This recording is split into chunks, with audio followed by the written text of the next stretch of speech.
Tignan mo, Ate Aya, may nag-chat sa akin. Sabi niya, pwede ba daw mangutang? Wala lang akong pera. Narinig mo ba yung sinasabi nila? Nagkiselos na kasi ako eh. Akala ko ako lang. Utangan ka ba? Ay, naku, wag. Kasi baka di magbayad. Kaya nga eh. Ano ba yan, Sheena? Yung baby mo. Nakakarami na yan. Hoy. Kaya kung ako sa'yo, wag na. Wag na, no? Sheena, kausapin mo yan. Sinasabi ko sa'yo. Sige, ganyan ka. Sheena, niya ka lang.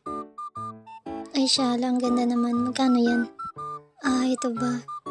Binigay sa akin to ni Mika. Mamahalin eh. Ay, wow. Binigay niya. Ganda, no? Gusto kong magwala. Sige lang. Umiya ka sa akin. Sheena, sinasabi ko sa'yo. Tutulak ko to. Kalma, self. Kalma. Ano ba yan? Kainis. Want ko rin yan. Kaya nga magpabili ka na sa kanya. Naku, kuribot yan. Yan lang. Tipe ng kaluluwa na ito. Pag sinipa ko kaya to, tatalsik to. Tumingin ka na kasi sa akin. Ayaw niya akong pansinin. Save. Meanwhile.